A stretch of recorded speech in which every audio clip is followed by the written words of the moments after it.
you can say virtually anything about a politician and they regard it as just part of the business.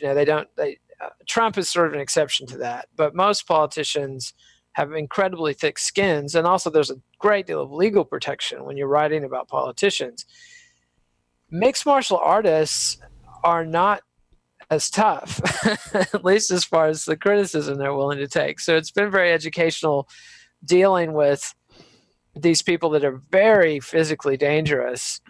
Not that they're threatening, but just the reality is these are incredibly strong, well-trained people who spend most of their time thinking about ways to hurt other people. What do a punk rocker, a political consultant, and a mixed martial arts blogger have in common? The answer is Nate Wilcox, who transitioned from the first two careers into his current position as editor of Vox Media's wildly successful MMA site, BloodyElbow.com.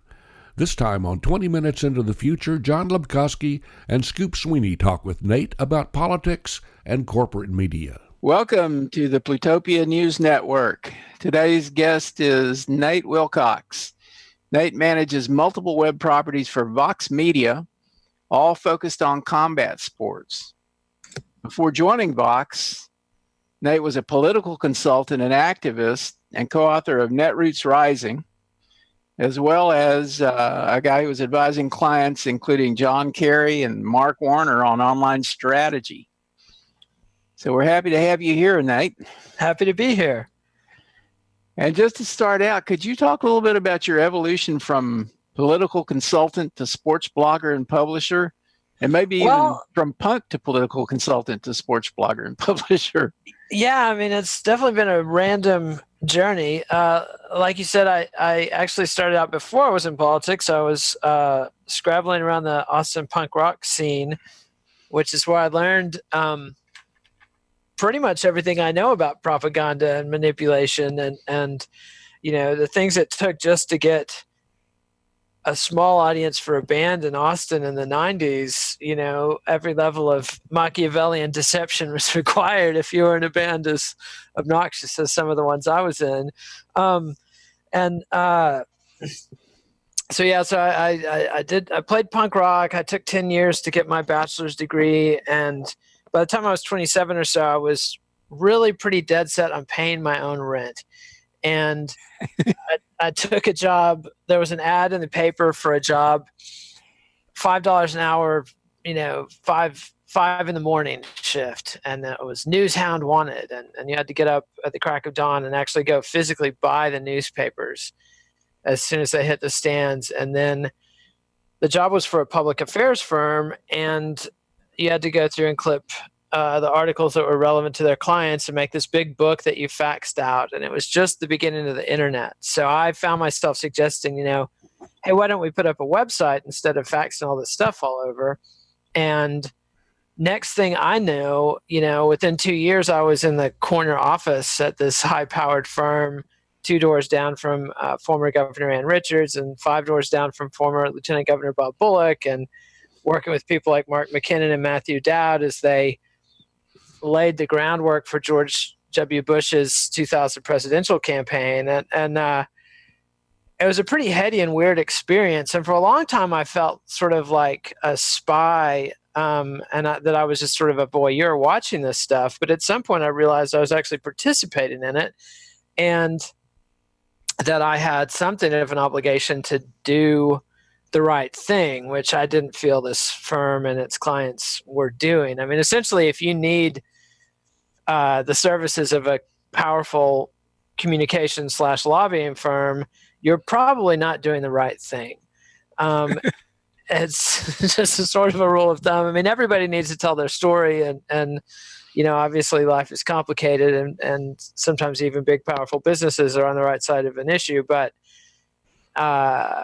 watching Enron collapse, sort of one step removed, and then watching the debacle of the 2000 elections made me feel like I had an obligation to do something. So I got involved in Democratic politics, which was another long learning experience. I worked for the most expensive statewide election in the United States up to that point, when Tony Sanchez ran for Texas governor. probably paid more dollars per vote than anybody in history. A complete debacle of a campaign. Again, a really bruising and bitter learning experience, but I learned a great deal. And then over the next few years, I was both a grassroots activist and a consultant to Democratic candidates, which is a pretty hard dichotomy to juggle. Some of the stuff I did, like organizing grassroots opposition to Tom DeLay and helping bring awareness of his misdoings to media, to the light of media attention, I'm very proud of. I mean, I feel like I was made a big contribution to getting Tom DeLay out of office, and that Tom DeLay was a very dangerous and very powerful person. I mean, if the Republicans had Tom DeLay running Congress right now, they would have done much more. I mean, this guy could actually run Congress and get votes and get things done in a way that Paul Ryan and the Tea Partiers cannot. Well, hell, he was an exterminator. He was an exterminator. That was the beginning of his long-held hatred of government regulation. But, you know, his biographer, Lou Dubose, said he was as close to a prime minister as the United States has ever had. So that gives you some idea of the power he had, not even as Speaker of the House, just the majority leader. He propped up Dennis Hastert as his Speaker of the House because DeLay was already so toxic he couldn't take a public role.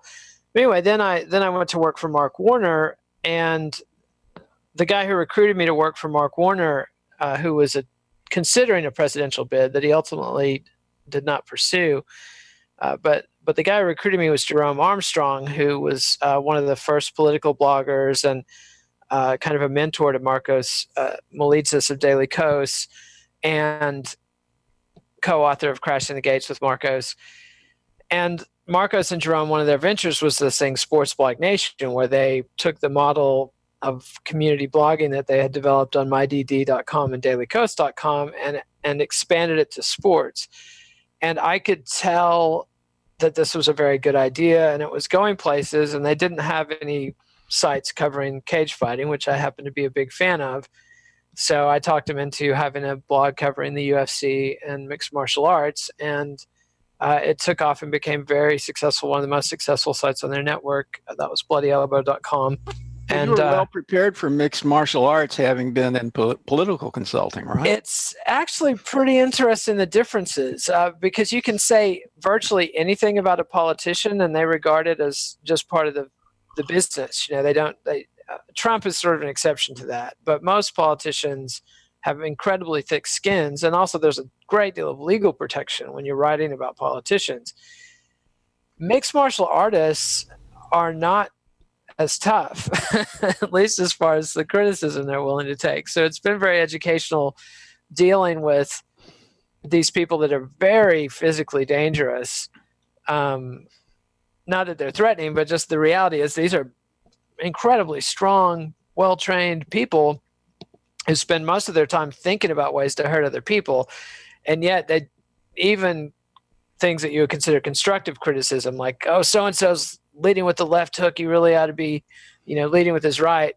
They can view something like that as a grievous personal insult. And so is it a bad idea to say anything other than nice pleasantries to these people? Well, you have to do your job and as a journalist and, you know, report the truth as you see it. And our model is fan centric. So we actually try to keep our fan voices and speak as fans and have sort of the freedom to be. We've given up on the myth, you know, what Jay Rosen would call the myth of objectivity, that there's no such thing as the view from nowhere. I mean, everybody has a perspective and a vantage point. What I've really found is that these fighters' careers are so short, they're like mayflies. It's like if you have a mayfly in your house, I never want to squash the mayfly. Like if it's a mosquito or a housefly, yeah, I'll squash them with, you know, no mercy. But if it's a mayfly, I try to gently let them out the door, because their lives are so short. And these fighters' careers are so short and their risks are so high that no matter how bad the fighter is at me, I know that in all likelihood this person's not going to be a factor in 2 to 3 years, and I'll still be involved in the sport. So I try to be gentle with them because of that. I mean, fighters are physically scary, but in a business sense, they're really exploitable. And so, you know, I try to keep that in mind and behave accordingly. But so that's how I made the transition. It's still the same basic thing that I did when I was trying to promote punk rock bands and booking bands at the Blue Flamingo in Austin. It's all about telling a story, making people aware of your product or your story that you're trying to tell, and also creating a sense of conflict. Nothing gets people's attention like us versus them. And so many tricks of the trade in blogging, things like picking an argument with a more popular blogger, hoping that they'll respond to you and that you'll peel off some of their followers. That stuff still works, and it's there's certain eternal verities of communication that go back to Aristotle or beyond. And even with this we're living in a very disorienting communications dystopia. I think at this point there's no other way to call it. I mean, the dystopia is here. The thing that William Gibson and so many other writers were warning us about has happened, and we are in it. But even then, the fundamental truths of communications theory and practice still hold. Well, given that there are 250,000 podcasts out there, is that contributing to this dystopia that you're talking about? Just an overwhelming number of people wanting to be stars. I think there was a lot of excitement about the long tail at one point, but I think what we've found is that the 80-20 power rule is much more prevalent. It's more like a 99-1 sort of power rule, that rather than being sort of a Maoist paradise of let 100 flowers bloom, let 100 school of thoughts contend, is that it's more of a Tower of Babel where there's so many people trying to communicate that the net result is chaos and gibberish that most people can't parse out. And a handful of players, and we all know who they are, Google, Facebook, Amazon, Twitter, are dominating what we see and hear and putting their own slants and biases in between us and the information we're trying to get.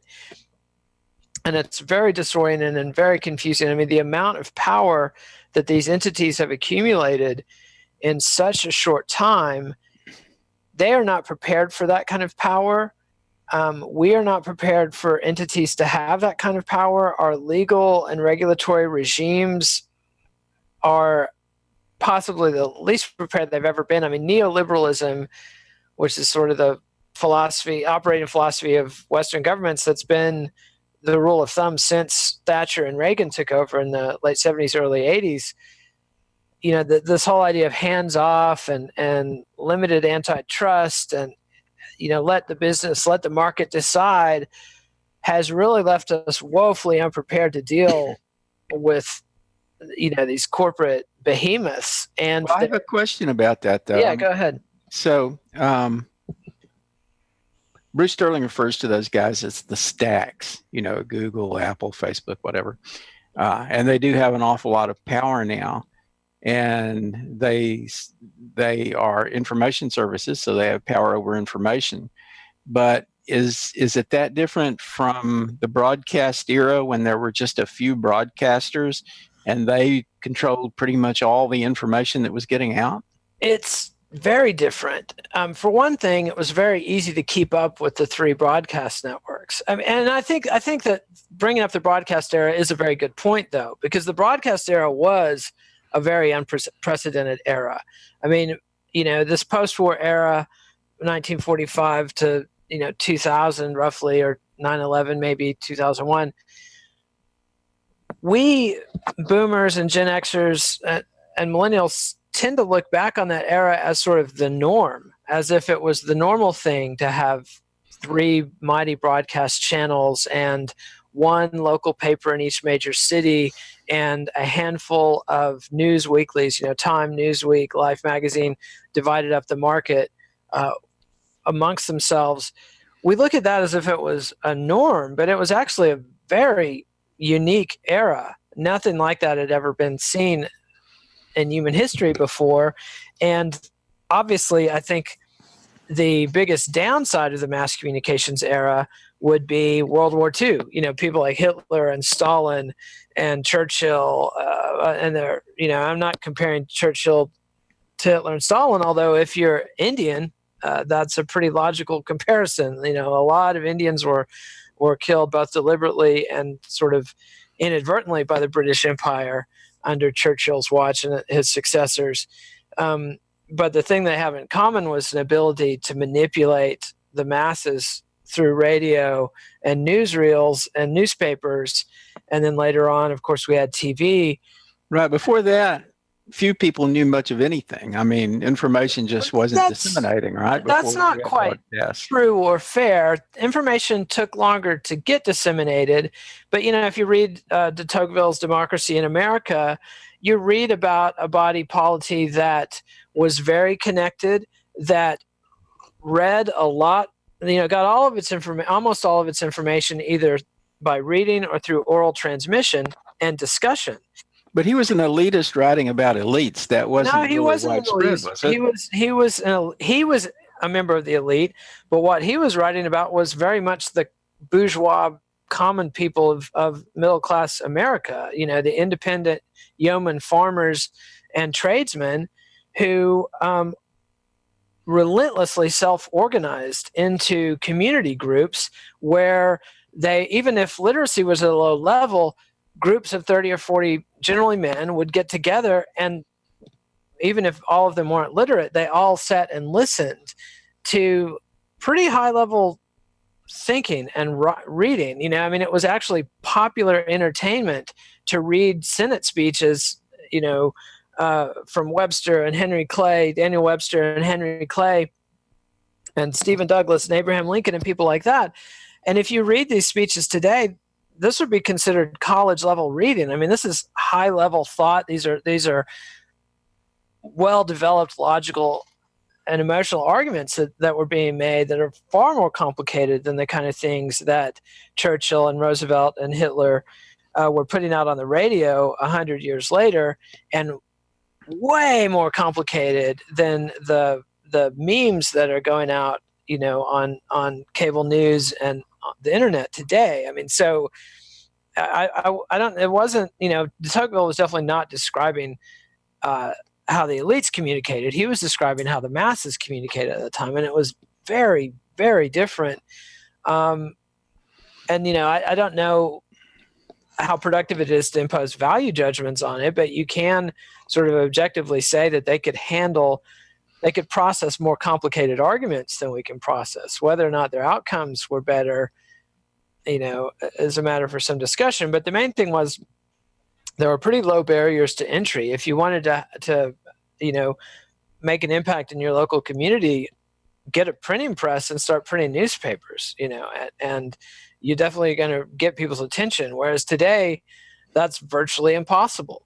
Well, I guess one thing that was really different about that time is that people had maybe more coherent experience and belief systems, that you didn't have quite the diversity that you have now, which is actually, kind of, if you think of it as an ill, it's kind of exacerbated by the fact that currently people can sort of create their own filter bubble and their own kind of weird belief system out of a huge diversity of inputs, right?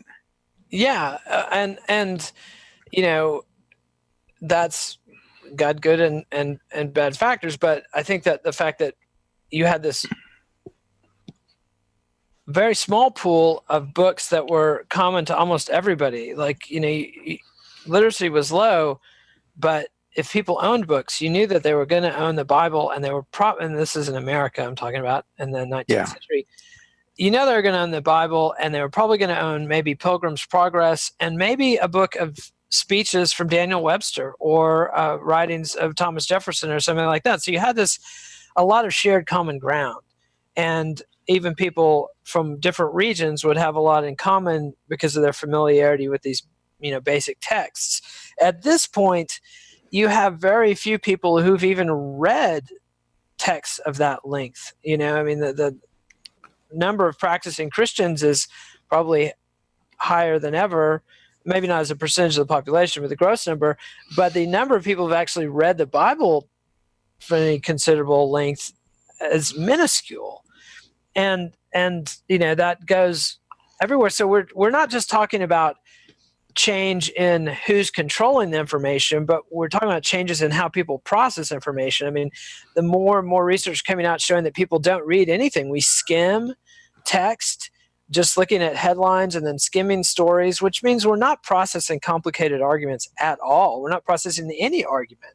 And then we're getting so much information through video, which again engages a completely different part of our brains than written communications or oral communications, and tends to engage our emotional brains rather than our thinking brains. And and then I think Jared Lanier is spot on by pointing out that the profit motive of companies like Google and Facebook at all has to be considered, and that we might want to look at reorganizing this entire free to the consumer, paid for by advertisers model. Essentially means selling the consumer's attention to advertisers, which fundamentally means these social networks are inherently manipulative. I mean, YouTube, more and more evidence is coming out that YouTube is deliberately sending people towards the most upsetting videos that it has on offer. And it's not that it's got a particular political agenda. It has a profiteering agenda of wanting to consume as much of the viewer's time as possible. And the algorithm has learned that emotionally upsetting information is the most engaging thing. And that's where you get people like Alex Jones, who in a previous era would have either had a very limited megaphone. And for one thing, slander laws for publishers were very different. I mean, if you put out the kind of slander and libel that Jones puts out regularly, you would have been sued into the ground. But because of the Digital Millennium Copyright Act and other protections that internet services have, YouTube is making a good chunk of the money generated by people watching Alex Jones videos, and yet they're immune from legal responsibility when he puts out blood libel and claims, that parents of murdered children are crisis actors, et cetera, et cetera. And that has led us in a pretty frightening place. And another thing to keep in mind is that there's a real distortion. Like H.P. Lovecraft said, fear is the oldest and most primal emotion of mankind, and fear of the unknown is the oldest and most primal kind of fear. I butchered that quote, but that's the basic gist of it. And if you look back at the history of communications and advertising in the 20th century, you see over and over again this sort of hysterical analysis of communications and advertising practices. Things like the hidden persuaders, where they're fixating on, allegedly subliminal images of skulls and ice cubes and whiskey advertisements and things like that. And so, you have to sort of take some of this analysis with a grain of salt and that realize there's a fear of the new. At the same time, we have seen these propaganda campaigns get us into war after war and seem to be doing it again. So, I think we should be very leery of power and concentrated power. Above all, I think that's the most dangerous thing. And the details of the analysis, I think you should be skeptical of. I think we conflate, we blame Facebook for Trump getting elected, but Trump pretty obviously was elected by Fox News more so than Facebook or Google. I mean, Facebook and Google might have contributed to the chaos, but look at who voted for Trump and where they're getting their information. And that's an older problem, which is the cable news problem and Fox News being allowed, when the Fairness Doctrine was abandoned, allowing broadcasters to openly spew propaganda without any regard for facts or fairness, and it's not just Fox. And it's not just Google and Facebook that have a profit motive. CNN and MSNBC have a profit motive as well, and they have very much profiteered off of Donald Trump. He's been excellent for ratings. And so for people who look at MSNBC as some sort of resistance to Trump, I kind of have to quote Ian Mackay and Fugazi, it's not what you're selling, it's what you're buying. And well, they definitely had a hand in making Trump happen, because they were giving him a huge amount of attention. Yeah. I mean, they broadcast dozens of his rallies, and Bernie Sanders was getting just as many people at his rallies, and they broadcast virtually none of his rallies, So, I mean, when was the last time you saw Chomsky on TV? I mean, why do you think that is? Is it because Trump was just so outrageous and Bernie was partly less so? I mean, Trump was great for ratings. They also viewed Trump as harmless. I mean, that's one thing I think that, you need to keep in mind whenever you look at corporate media, that corporate media and fascists tend to get along fine historically. Corporate media hates leftists. So, we haven't seen Noam Chomsky on mainstream television in decades. We haven't seen Phil Donahue or any of the people whose careers were just destroyed because they opposed, G.W. Bush's invasion of Iraq in 2003. We haven't seen those people since. I mean, everybody has come back around and pretty much agreed that that was a disaster and that Dick Cheney and others lied us into war with Iraq.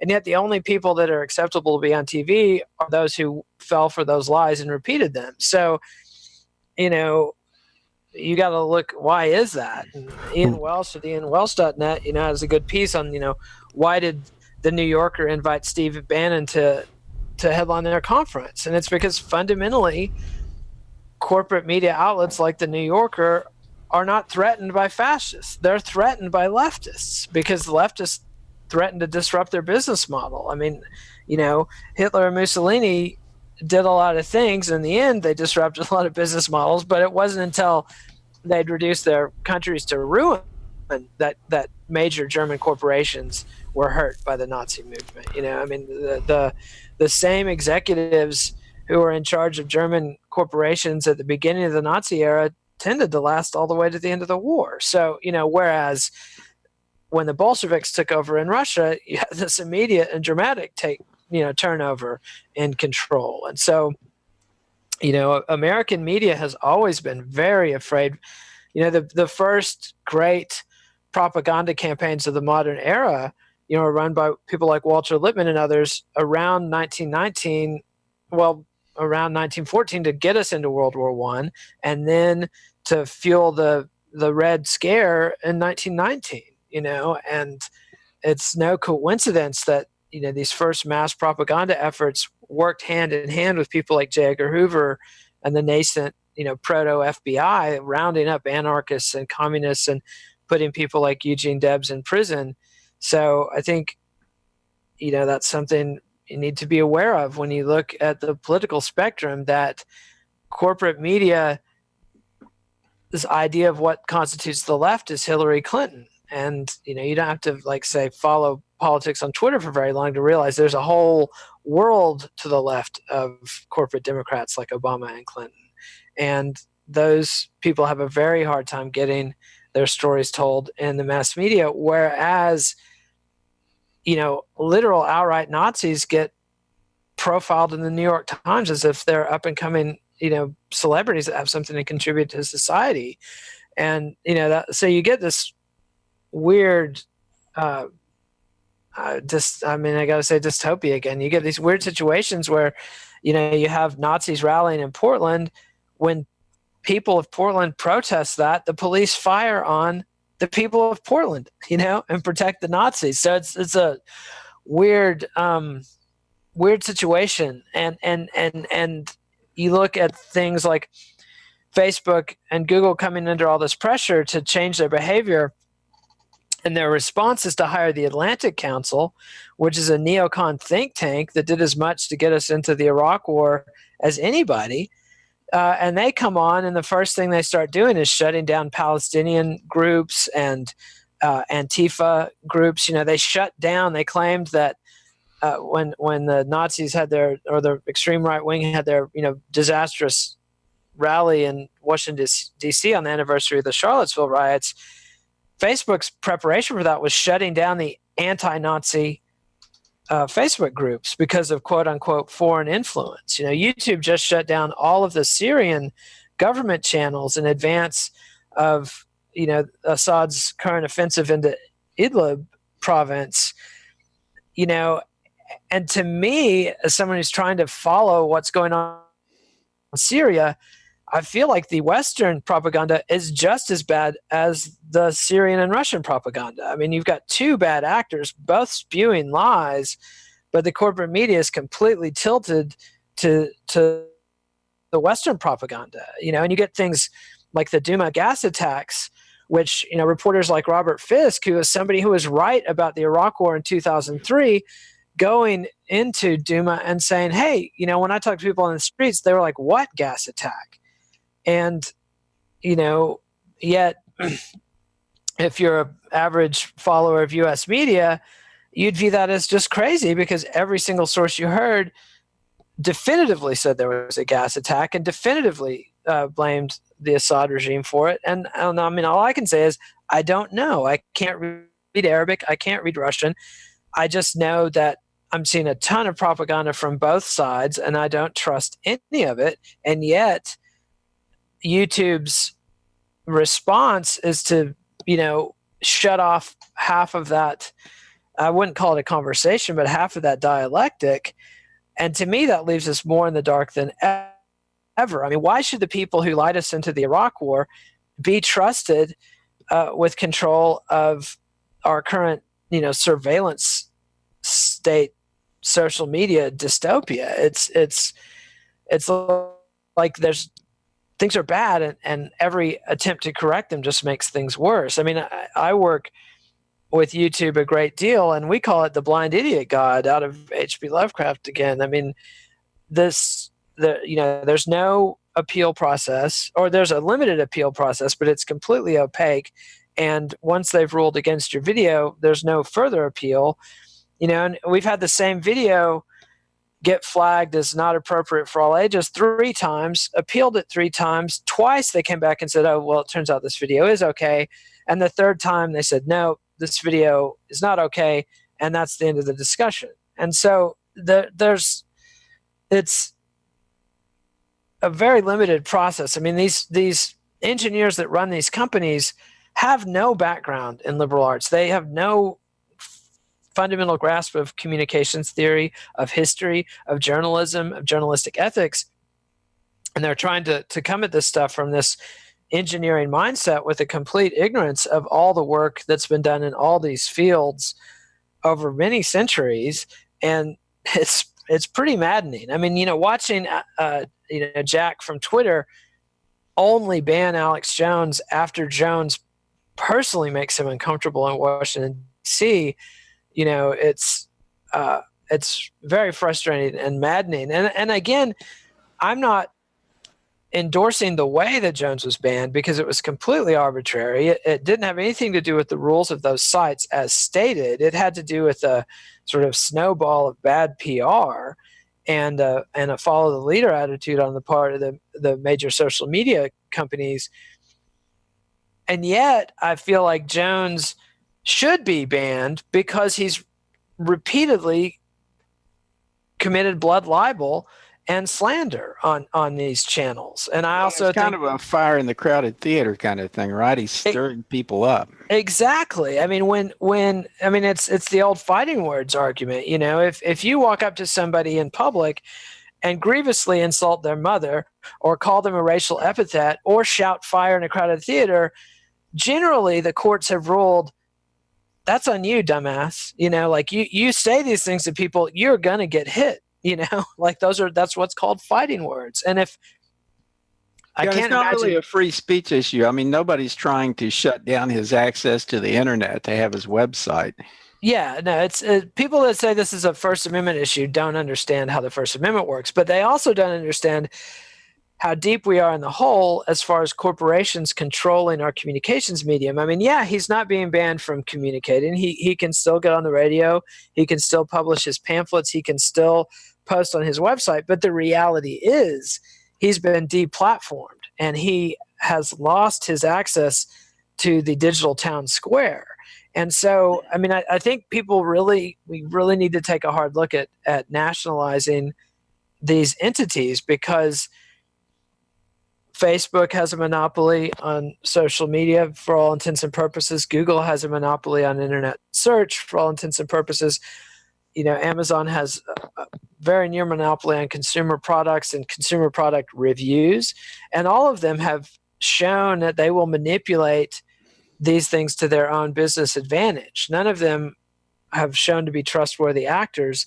And this is arguments that we went through at the beginning of the 20th century with things like Standard Oil. I mean, there's a time when services provided by a large company become so essential that they should be regulated and treated like utilities. And I don't see any reason why we shouldn't do that, with Facebook. And just as a person in the internet business, you can see anything that competes with Facebook or Google or Amazon doesn't get funded anymore because it's pointless. If you're Snapchat or WhatsApp, you're either going to be purchased by one of these behemoths, just like YouTube was, just like WhatsApp was, or you're going to be like Snapchat and all of your innovations are going to be stolen and duplicated like Facebook has with Instagram. And it's literally impossible to compete with them on a business level. It's impossible to compete with them on a communications level.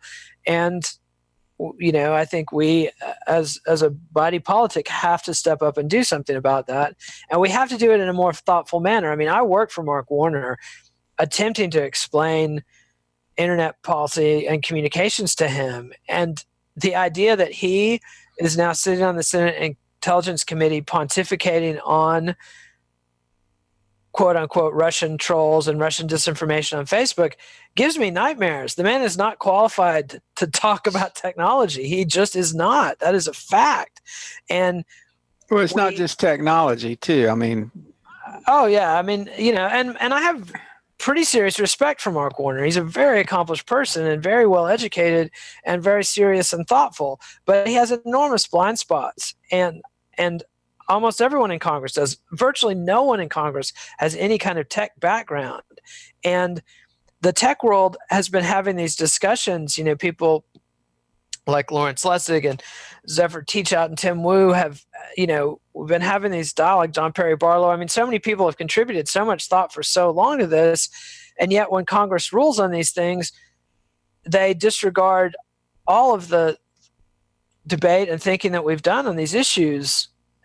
And and you get government by corporate lobby, and you get things like the Digital Millennium Copyright Act, and and this new bill that new law regime that's moving forward in the EU, which on the one hand is good because it will rein in the social media monopolies. On the other hand, it gives corporations so much power to claim ownership of information that it's just terrifying. I mean, Sony is blanket out there saying we own all of Bach's compositions. No, you don't. You did not write those compositions. You did nothing to create Bach's music. You have purchased the rights to certain performances of Bach's music, and now you're claiming you own every version of those compositions.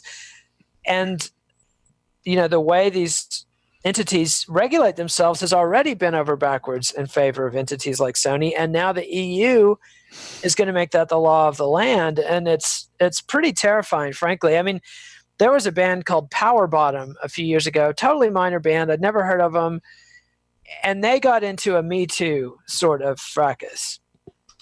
And their record label pulled them off Spotify, and boom, their entire was erased. And I find that extremely scary, not because of that group per se, but the implication. Like, what if there's a 21st century Woody Guthrie who comes along and is singing songs that have enormous political meaning and import, and the government and the corporation suddenly decide, you know what, this guy's a bad actor, we're erasing it. We're taking, they've already shown they'll erase books people have thought they purchased, suddenly disappear from your Kindle, and that the implications of that, that one day we wake up and the version of the U.S. Constitution that appears online is dramatically different, that's the on the other hand, removing those guys, I mean, that could be kind of similar to removing Alex Jones. I mean, from the perspective of the people who actually were behind removing them, the difference is that they were being removed for behavior unrelated to their the content that they were producing. That's the thing. The behavior, the allegations of misbehavior had nothing to do with the music they had recorded. I can understand why the record company did not want to be in business with them. That's a perfectly logical. I mean, I would not be upset if R. Kelly was deplatformed to some extent. I mean, the things that he's been accused of and indicted for and apparently continues to do are horrifying. And I don't like the idea, the reality that, he's generating millions of dollars a year off his music and continuing to engage in that behavior. At the same time, the implications of complete and arbitrary control of what information we're allowed to access based on corporate interests and interests of control, that to me that's what's chilling about this. It's not the specific individuals. It's the implication of remote control and retroactive control over our communications and our history. Neil Young has said that the whole digital era is going to be a historical black hole. And if you've ever tried to, access the novel you were writing in the 90s on WordStar or some other outmoded software program, you have a good feel for it. Or if the Internet Archive is a wonderful tool, but if you're looking for something that was published on a website 15 years ago that's long gone, the Internet Archive might have a few fragments of it. But it's very strange to me to be in an era where at 49 years old, I can go looking for something that was widely published and widely disseminated just 15 years ago and literally cannot be found. That didn't happen in the 70s or 80s when you had print. It might have been difficult to find a copy of that particular magazine or newspaper, but it did exist. And, that's the thing with digital communications is it can very quickly cease to exist or be modified. Media. You can't. Yeah. That's what Bruce String used to call it. We're close to the end of our time. And I think what our conversation so far has made me think of is that, maybe there's a call for a kind of information activism that we haven't had before. Well, definitely. And I think we have had iterations of it before. I mean, Lawrence Lessig's, work and taking his arguments all the way to the Supreme Court, I think that was an important first step. I think Tim Wu, his work has been very important. And we've got building blocks to build on. I think, however, that people like Lessig, Lessig's attempt to move into politics has just demonstrated this woeful naivete. I mean, when Lessig announced that he's getting into politics, I was like, great, this is a guy I admire. And then when he announces that Mark McKinnon, my old boss, is going to be on the board of his PAC that's going to try to take, badness out of politics or whatever their objective was, it was just, it was as if some do-gooder group had hired Trotsky or Goebbels or something. I mean, Mark McKinnon's not obviously Goebbels or Trotsky, but this is one of the worst actors in recent American political history. This is the guy who got G.W. Bush elected in 2000 and reelected in 2004. How he could be anywhere near any kind of reform effort just speaks to just an astonishing naivete on Lessig's part and illustrates why Lessig's efforts have come to nothing. And I was part of the whole Netroots activism movement in the Knots. And in the end, Obama killed that movement by co-opting it because we had no ideology. Whereas when I see this younger generation of avowed socialists that are supporting Bernie Sanders and Alexandria Ocasio-Cortez and others, I'm very comforted to know that they have an ideology and won't be so easily fooled. On the other hand, I'm pretty alarmed that their ideology is socialism, which to me is just the flip side of capitalism, which was a political theory designed for the industrial age and an era of seemingly endless material prosperity. Yeah, pragmatism is always better. Yeah, I mean, I would like to see some new thinking that takes into account, limited resources, climate change, overpopulation, and the digital economy. So, yeah, we have enormous amounts of work to do. You can follow Nate's coverage of mixed martial arts at bloodyelbow.com. With John Lebkowski, I'm Scoop Sweeney. This is the Plutopia News Network, 20 minutes into the future.